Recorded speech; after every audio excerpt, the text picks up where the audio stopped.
Is this the worst Tennessee Titans team in the history of the Tennessee Titans since they moved from Houston in 1997? Is this the worst team that has ever set foot in the state of Tennessee? We're going to discuss that today on the Music City Audible. Let's get to it. Do you think you played first? Ass. I mean, we keeping the buck right now, we ass. So we 0-4. We have this one, we got nothing to lose. We dropped a quarter of our fucking games and we've yet to do anything. So we have to lock in. Especially myself. I just want to win. When was the last time Tennessee won? I don't know. I'm trying to win. When was the last time Tennessee won? 10 straight losses, so 11 games ago, dating back to last season. That was Cam Ward at the Sunday post-game press conference talking about how bad this Titans team is. Welcome, everyone, to another episode of the Music City Audible podcast presented by Sinkers Beverages, the premier wine, spirits, and beer store in East Nashville. Time to drink away your Titans sorrows. Go to Sinkers Beverages to do so in partnership with 440 Sports. I'm Justin Graver. With me, as always, Justin Melo. As always, everyone, drink responsibly. What's up, Justin? I'm doing well, I guess. Here to talk about the worst Titans team in the history of the Tennessee Titans, the Tennessee Oilers, because we got to include those two seasons, because this team is even worse than that. They are 0-4. They reach a new low, I would say, every single week, honestly. Like, I said it on yesterday's show, and my opinion hasn't changed.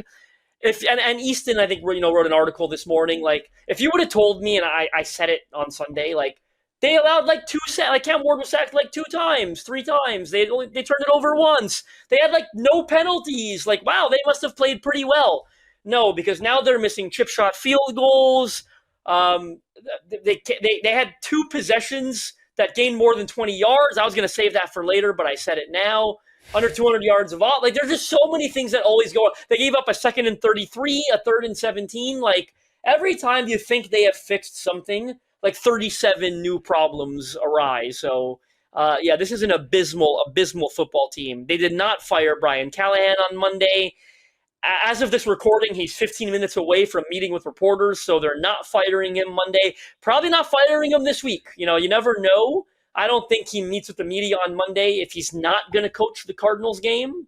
Well, that's TBD, and he may not know, and they may not have decided. But when Paul Kaharski tweets on Monday, don't expect any changes or whatever he said, that is an indicator to me that it's not happening this week. I also think we would have rumblings that it was coming. If PK tweets that, it's not coming. And if PK had tweeted something else, or Easton, who we know is connected, or somebody like that had tweeted something a little more ominous, then we might have an indication. But I agree with you. I don't think it's coming. Yeah, real quick, before we get into, is this the worst team of all time that Tennessee has fielded? Not of all time. I mean, they might be.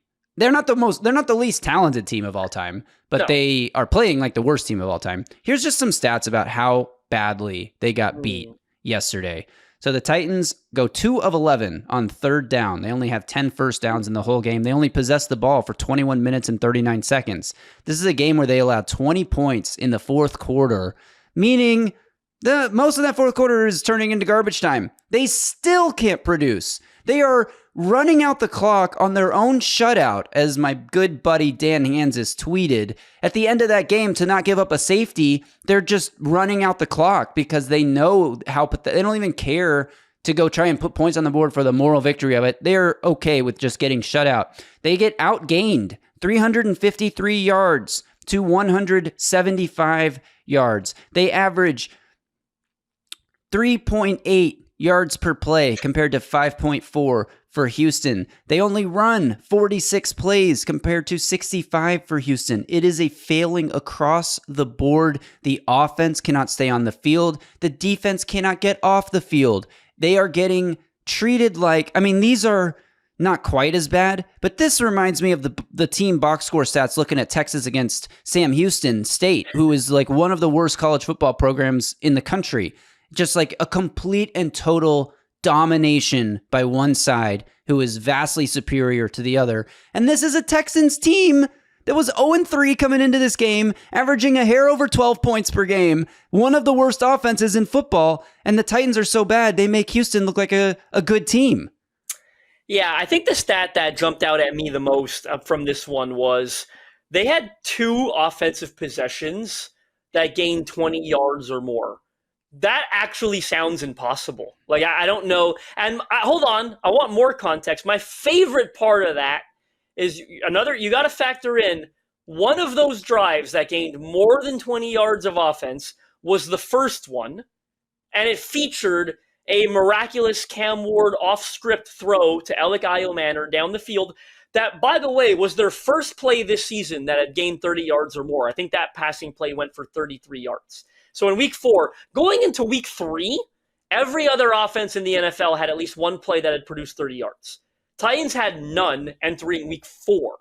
And now they've got one. And that was, first one, but that was one of 2 drives that gained more than 20 yards. And they never got into the red zone. Like, that is unbelievable. I don't know if I was saying incredible or unbelievable, but it's both.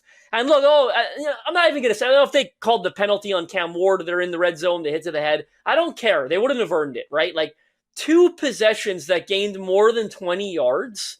That's a new. There are a ton of stats that came out today. Zach Lyons had a great one.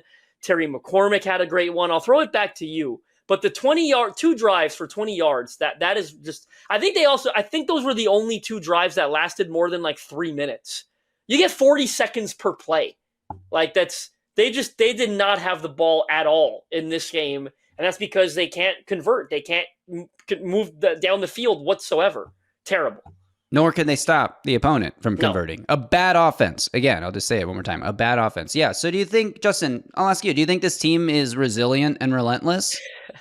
Brian Callahan really didn't like that question. I mean, let's listen to it. Again, he's talking in 10 minutes. I hope someone asks him today about which team's going to be more desperate for a win. I mean, you got shut out for the first time in 4 seasons, right? Like, and you weren't the coach, obviously, last time. So it was your first ever shutout. Not a great way to look desperate. They looked worse than they've ever looked in the Brian Callahan era. And that's saying something because they're now 3-18 in the Brian Callahan era.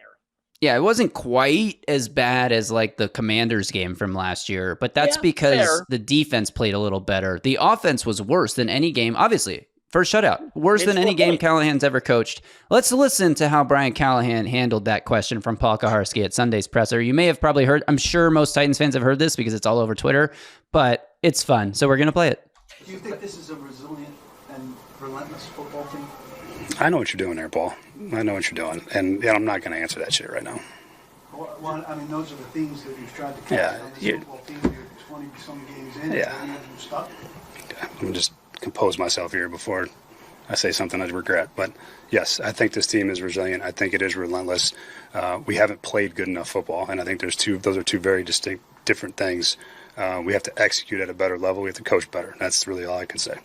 I mean, here's my takeaway, because we heard a lot this week, yesterday and throughout the week from players and coaches. Jeffrey Simmons talked about it last night at his locker. Callahan's talked about it throughout the week. He talked about it yesterday. That the Titans had a really good week of practice and that Thursday's practice was one of their best practices yet. Here's where I'm at with the coaching staff. They don't know how to prepare these players for what is going to happen on a Sunday. Like, they can have a great practice against each other. Players are familiar with, schemes they're familiar with. They aren't prepared to face their opponent on a weekly basis. And they continue to get outclassed because at a certain point, and we talked about this yesterday, like at a certain point, the talent gap is not this big. These are guys who have had good seasons on other teams in the past who are playing worse here than they've played anywhere in their careers. Cam Ward continues to regress. It's like nobody's giving them, the thing that I always think back on, Justin, do you remember Dean Pease? Of course you do.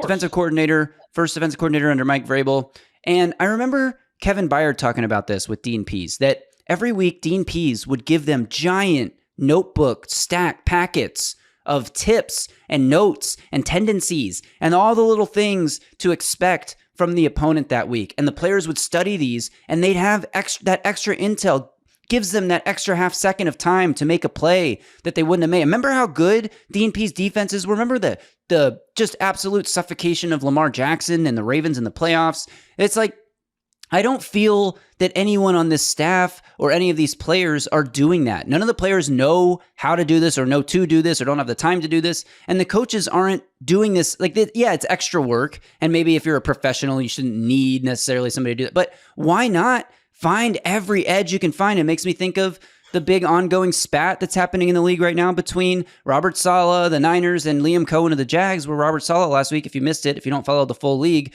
talking about how the Jags are one of the most sophisticated sign stealing operations in football, and noted that it was all legal sign stealing, and it spawned think pieces by major writers about how this is a thing that all teams are doing this. If you're not doing this at a high level, you are behind what everyone else is doing. And it makes me consider the fact that, like, are the Titans, like, there's nobody on this staff that is doing that scouting work, that is figuring out what the opposing signs are, that is like, that's doing the legal sign, the giving you the edge, the extra work, the mental tips, because physically they are not that much worse than everyone else they're playing against. But mentally, they're so far behind. The mental tips. I mean, the guy who's in charge of like the rule book doesn't even know the rules, right? Like, forget about all that extra stuff. Like, you kidding me? And by the way, Liam Cohen's Jags, who are doing that, legally, everyone made fun of Liam Cohen, and they're 3-1 in Jacksonville, right? They're a lot better than they were last year, and they're on, tied for first in the AFC South. So, the joke's on you, right? Joke's on everyone in Tennessee right now. It's just they're the laughing stock of the NFL. So for me, it's not even just about they don't even do the basic fundamentals well. You talk about the edge, they don't tackle well. They're not disciplined. They get penalties. They don't extend drives. Like, there's no advantage to be found in anything that they do. Not one whatsoever. And I do want to talk about those stats if you don't mind. So yeah, let's get to it. Zach Lyons had to put out a tweet this morning that since the year 2000, the 2000 NFL season, through the first 4 weeks, so a fair sample size, obviously, across the board, 25 seasons now, the Titans are one of 10 teams through the first 4 weeks who have scored fewer than 51 total points in the year. They've scored 51 total and are averaging 3.7 or less yards per play. They are one of 10 since the year 2000. One of those teams had a rookie, Josh Allen, as quarterback. We know Josh Allen struggled. One of them fired their coach midseason. Hint, hint, Titans. Another one fired their coach after the season. Like, it's just a calamity of errors all across the board. Then the stat that Terry McCormick... Wait, hang on. Before you move on, just on that note, of the 9 other teams who are not the Titans, 8 of them either had a first-year head coach or fired their head coach midseason or at the end of the season. Like, not a single coach that was not in his first year survived these kind of numbers, this kind of start to the year, except for Josh Allen's rookie season. And Brian Callahan's not going to survive it either. The stat that Terry McCormick put out there that I thought was even more telling, really telling for the topic of today's episode, which is this the worst Tennessee Titans team of all time? Terry McCormick took the 2014, 2015, and 2024 seasons, calling them the 3 worst in Titans history since moving to Tennessee. And we would all agree with that, I think, right? Like 2014, 2015 was the Ken Whisenhunt nightmare years. 2024 was the Brian Callahan debut nightmare year. Those 3 years, out of 49 games, every game included, those 3 years, they had one offensive performance where they were held to under 200 yards of offense. And by the way, that only one was a season finale against the Colts. And I can't remember now, it was 14 or 15. You might have the tweet in front of you. It was one of the Ken Whisenhunt years. It wasn't last year. And that was a season finale. Okay, so again, they've checked out at that point. I don't even blame them. 2014 versus the Colts. Yes. This year, they are 4 games in. Early on in the year, they've already been held under 200 yards of offense twice. One of them, of course, happened yesterday against the Houston Texans. So that, to me, really puts in perspective how bad this team is. And yeah, I don't think it's recency bias. We talked about, you and I, how this roster, I do think, is a bit better. Not even a bit, maybe, a decent amount better than the Ken Whisenhunt rosters were. Yes, this is the worst Tennessee Titans football team of all time. I am curious. I'm looking at that team right now. I think that team was worse on offense. I mean, they did have Taylor Lewan and Delaney Walker, 2 really good players, but they're starting Harry Douglas. The starters listed on Pro Football Reference is a 1 receiver, 3 tight end set. That's funny. Kind of crazy. The line was horrible. We know that. Chance Warmack was a part of that line. Horrible bust. But the defense... Yes, the defense was better. The defense had Daquan Jones, Jarrell Casey, Derek Morgan, Wesley Woodyard, Avery Williamson before he started getting bad, Brian Arakpo, Michael Griffin when he did start to get bad, but they were not as talented. That's the front four. It's not even close with the pass rush, right? Like Arakpo and Morgan were legitimate pass rushers, right? Like Wesley Woodyard, probably the best inside linebacker between those two teams. I don't hate Cody Barton, but more or less, similar level in my opinion. But the pass rushing, you're right, that deep. But the fact is, like, I don't care because Brian Callahan is an offensive-minded head coach. Right. And this is his offense, and this team is more talented on offense than that one was. They have 700 fewer passing yards through 4 weeks than that Ken Wisenhunt team did.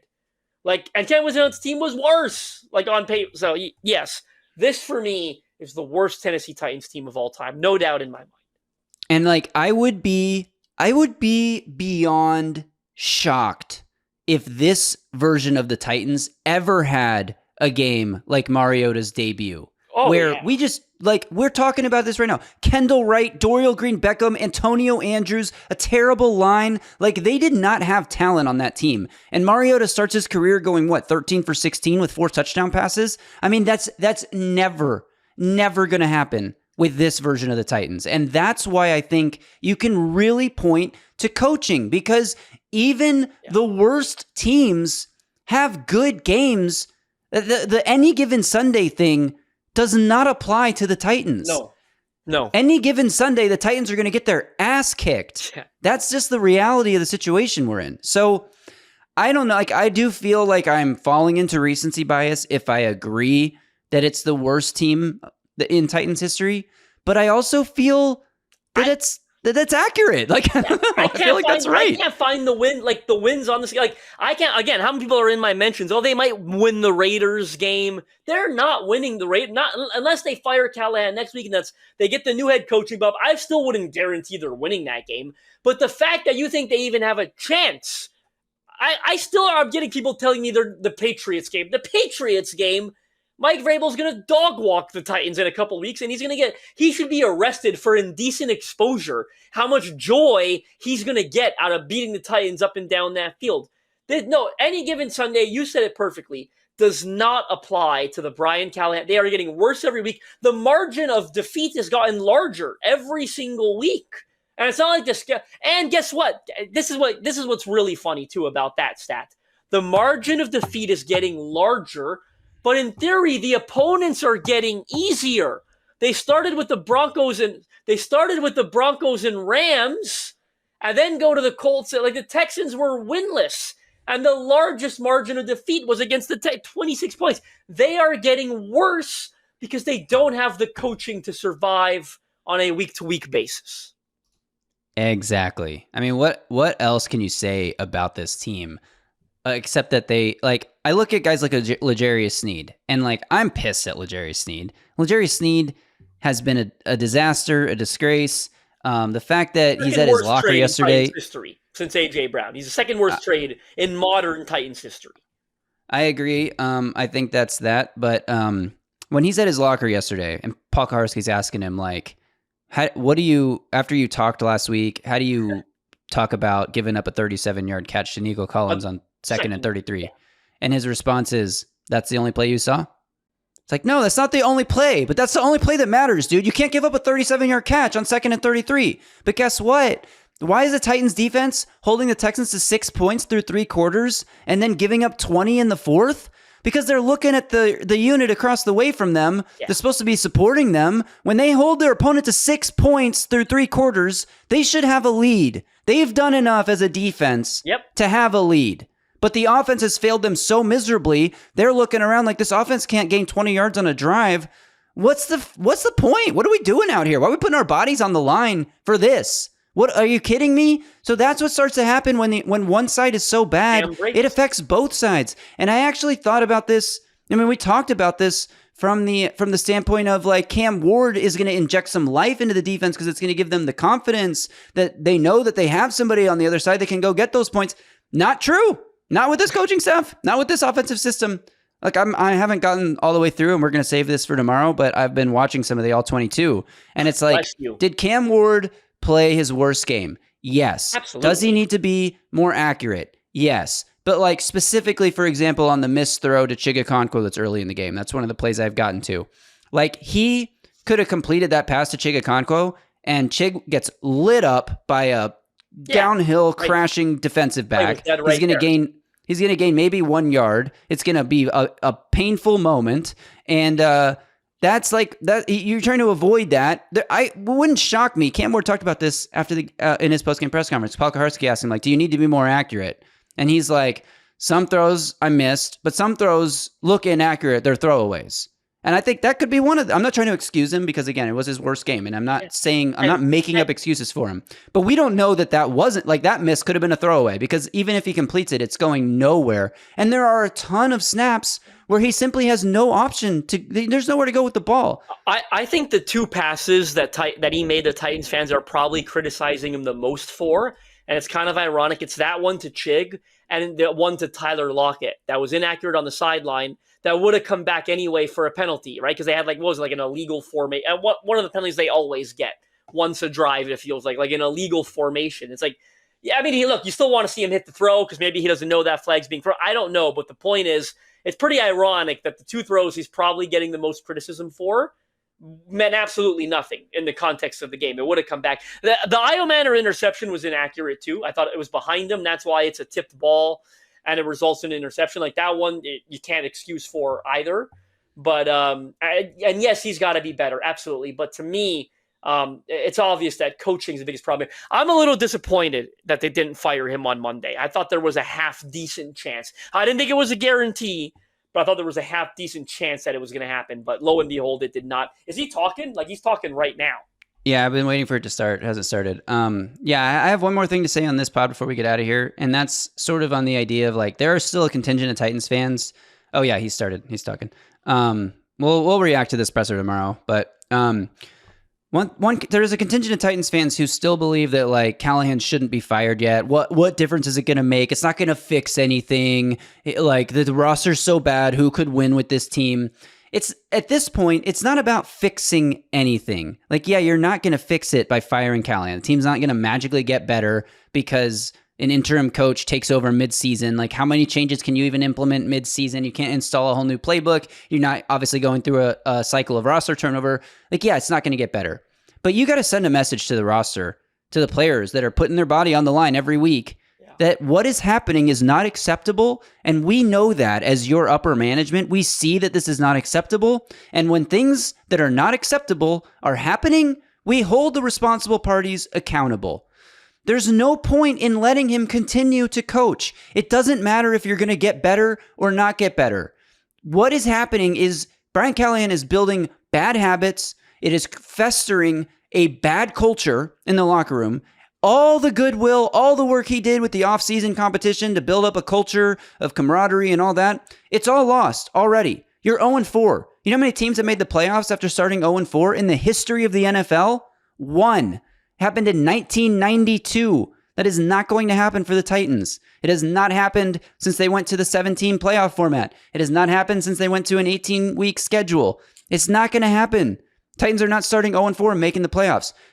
But it's not about that. It's about holding the responsible party accountable, sending that message to the team, and almost more importantly, to your fans. Or else you are going to be playing to a stadium that is 40 to 50% opposing fans. It's going to be already there. And 50% empty seats. The percentage of Titans fans that will be in your stadium if you continue with Brian Callahan is like 1% of the people of the seats in the stadium filled by Titans fans. Nobody's going to spend money on this team. Nobody's going to support this team. Apathy is going to set in at the highest level, and you have a new stadium opening in a season and a half. And you have, like, the only way to build up any modicum of goodwill with your fan base for the rest of this season is to get rid of the guy who's responsible for the mess. And you had a point, I think, I don't know if you wanted to make it, I'm going to ask you to make it anyway, about whether or not Callahan is a scapegoat, because we saw Buck Rising said that, he's being scapegoated. Yeah, I don't know. I didn't see, I wasn't watching Buck's show that, earlier this afternoon, to be honest with you. So I think there was other things that he said in there that maybe, provide more context to that. But I had tweeted, I'm just not comfortable calling him a scapegoat because do I think there are other culpable parties? Absolutely. I mean, this episode would be too long if we got into all that. Like, I think Amy Adams Strunk, you can't fire the owner, but I think she's done obviously a really bad job over these last 2-3 years. Some of the decisions that she's made is a direct result of what the football team is currently. No doubt about that. Burke Nihill, Chad Brinker, I think there are probably people that we could also talk about. But like when you use the term scapegoat, maybe I got this wrong, but to me, the definition of a scapegoat is like, not to blame, but we've got to put someone out there. No, like Brian Callahan's doing an awful job and he hasn't earned the right to be called a scapegoat. Like that to me insinuates some level of blame he's taking that he doesn't deserve. No, this is a terribly coached team. And the word scapegoat does not qualify for Brian Callahan, right? Like when you deserve to be fired, you're not a scapegoat. Like a scapegoat, like if they fired Denard Wilson right now, I don't think Denard Wilson's doing a great job, but I would say that's a bit of a scapegoat. Even if they fired Nick Holtz right now, like the offensive coordinator who doesn't call plays, like that would be scapegoating someone. No, firing Brian, he's not a scapegoat. He is responsible for the worst football team we've seen in Tennessee Titans history. And he doesn't deserve to be called a scapegoat. 100%. I agree with that. I mean, that's just ridiculous to insinuate in any way that Callahan is not the primary person responsible for the state of this team. And now that is not to say that Rand Carthon and John Robinson don't also hold a great deal of responsibility. Amy Adams Strunk? Of course, Amy Adams Strunk. And I've said it once and I'll say it again. No, nobody's coming in here and taking this team to the playoffs. And we talked about this all offseason. How many times did we say, blah, blah, blah, we're excited for this, we're excited for that, assuming, of course, that Callahan isn't a terrible head coach. I feel like I said that 25 times, assuming that Callahan's not a terrible head coach. What we talked about we wanted to see from the team this year, improvement, be competitive, steady improvement. Nobody was back here saying this is a playoff team. Cam Ward's going to be the Jaden Daniels. Of course, we talked about the idea, the hope, the possibility, but nobody had the expectation that this was going to be a playoff team because they drafted Cam Ward. It was like, can we see some improvement on a week-to-week basis? Can we see a competitive team that gives teams that are definitely better than them at least a run for their money, at least competitive to the fourth quarter? At least you have that final drive where you got to go score a touchdown to win the game, and maybe you don't do it. Or you got to stop the other team, and maybe you don't do it because those teams are just better. They've been in those moments more. We're not seeing any of that. And I do want to, last thing, because we don't need to talk for 45 minutes about this team right now. Sorry if that's what you're here for. We're not doing it. Last thing on the Brinker note, because I have seen this a lot too. Chad Brinker should be fired as well. Isn't Chad Brinker responsible for this mess? No, Chad Brinker's not responsible for any of this. And neither is Burke Nihill. Burke Nihill is in charge of the business side. He's focused on a new stadium and other business-related things. Was he involved in the hiring of Callahan? Maybe. Maybe he was in the room as another guy. He's not making that decision. He probably has a tiny bit of input. He's not a football guy. He's a business operations guy. So Burke Nihill, I can't even fathom having an issue with Burke Nihill. Like, he got you a great new stadium. Like, credit to Burke Nihill. Chad Brinker just came into real power in January. Chad Brinker wasn't running this team. Rand Carthon was running this team. He had to answer to a boss who was Rand Carthon, who did some crazy, crazy things like trading for L'Jarius Sneed, pivoting his free agent strategy middle of the first week to go pay Calvin Ridley wide receiver 1 money when Calvin Ridley is not quite wide receiver 1 caliber. Like, Rand Carthon was responsible for all that stuff. The only thing Chad Brinker's been responsible for is working with Mike Borgonzi to decide to give Callahan 1 more year, which maybe that was a poor choice. And in hindsight, I think we can say it was definitely I think in hindsight, we can say it was definitely a poor choice. But at the time, I think it was the right move. I mean, we didn't know. Like you keep saying about the head coach candidates. Look, I got both sides of it. I think there were a lot of people that argued they should have, at that time, because I don't want hindsight, a lot of people argued at that time, new GM, Chad Brinker in new power, number 1 pick quarterback, hit the full reset button, do it now, you've got a chance. That would have been the right thing. But I agree with you. I know what you were trying to say. I do get, like, even I was like, I get why they don't want him to be one and done. I think it was Will Levis's fault.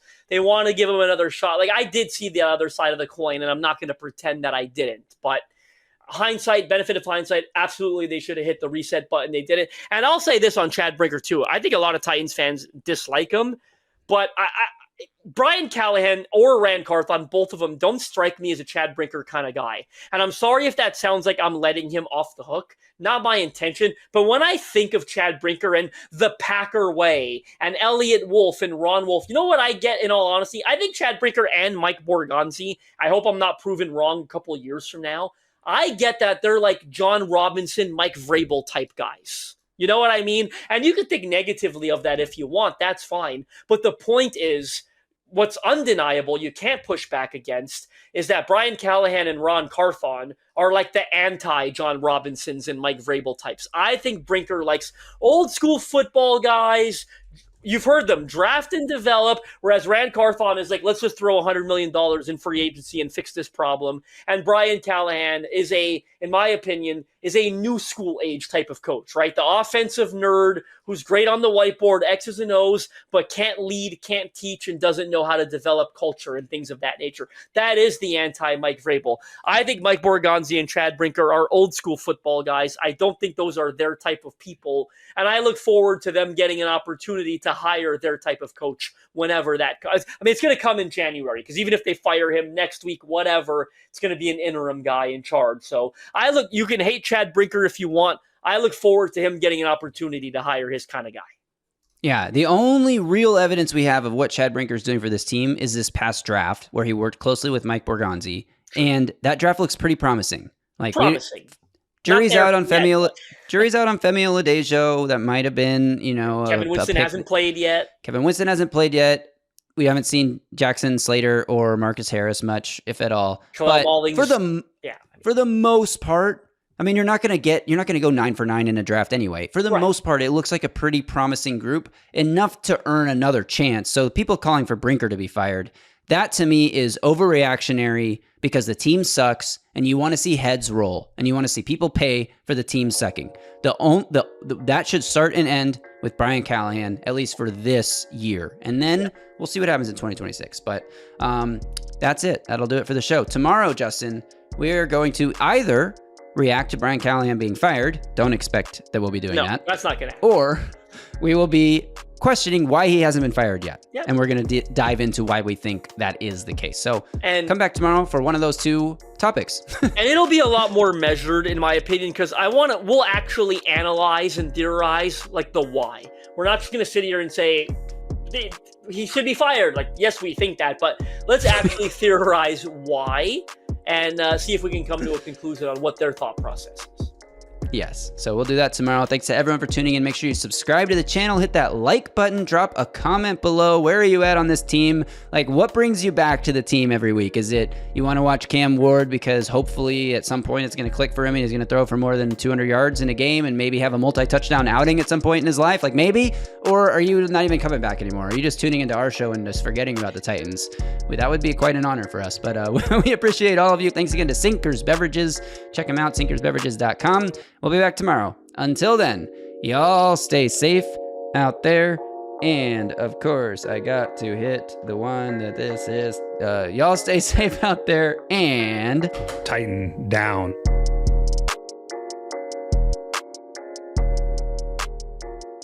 A Broadway sports media production.